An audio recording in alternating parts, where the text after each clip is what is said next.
Sometime during your life, in fact, very soon, you may find yourself reading a book and you may notice that a book's first sentence can often tell you what sort of story your book contains. The Miserable Mill by Lemony Snicket. Bibliophiles of the internet, my name's Adriana and today is Wednesday, which means, as you guys know, it's time for another Top 5 Wednesday video. This week's topic is our top favorite sentences, and I'm so excited to do this one because I love first sentences. I'm obsessed with first sentences. They're your first impression of a book. They're what draw you into a book. And I feel like a book doesn't only need to have a really great synopsis, but it needs to have an amazing opening to completely sell the book to me. Some first sentences are nostalgic or sentimental. Some become iconic. I just love first sentences. You guys already know I'm a rule breaker, so this is not going to be just 5 of my favorite first sentences or openings. Some, like I said, are iconic and you will recognize where they're from straight away. Others are just really fun and interesting, and I just can't wait to share all of them with you, so let's get straight into it. I bet you guys won't see this one coming at all. Mr. and Mrs. Dursley of number 4 Privet Drive were proud to say that they were perfectly normal, thank you very much. They were the last people you'd expect to be involved in anything strange or mysterious because they just didn't hold with such nonsense. Harry Potter and the Sorcerer's Stone by J.K. Rowling. The way I figure it, everyone gets a miracle. Like, I was probably never going to be struck by lightning or win a Nobel Prize or become the dictator of a small nation in the Pacific Islands or contract terminal ear cancer or spontaneously combust.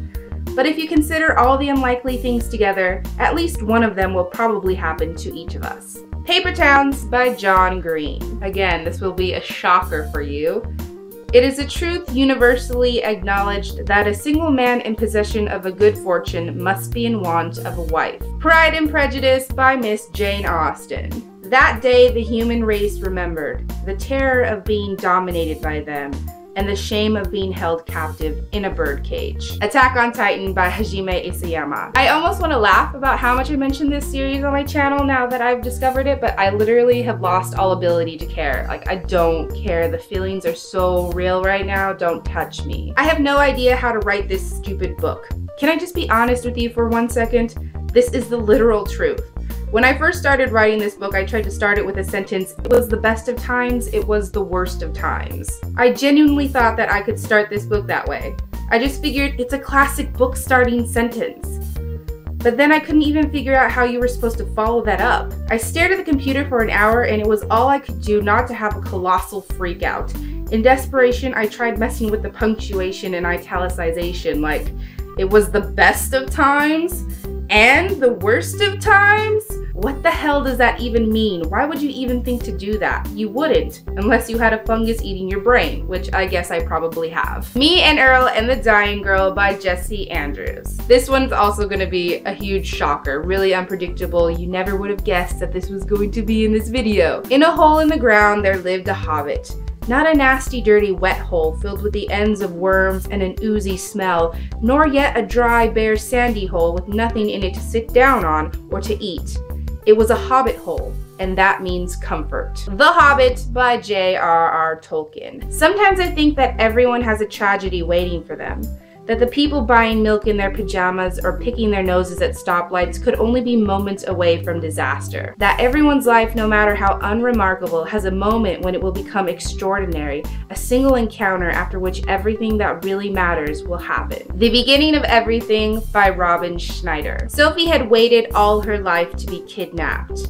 But tonight all the other children of Gavalden writhed in their beds. If the schoolmaster took them, they'd never return, never lead a full life, never see their family again. Tonight these children dreamt of a red-eyed thief with the body of a beast, come to rip them from their sheets and stifle their screams. The School for Good and Evil by Somen Chainani. It was a pleasure to burn.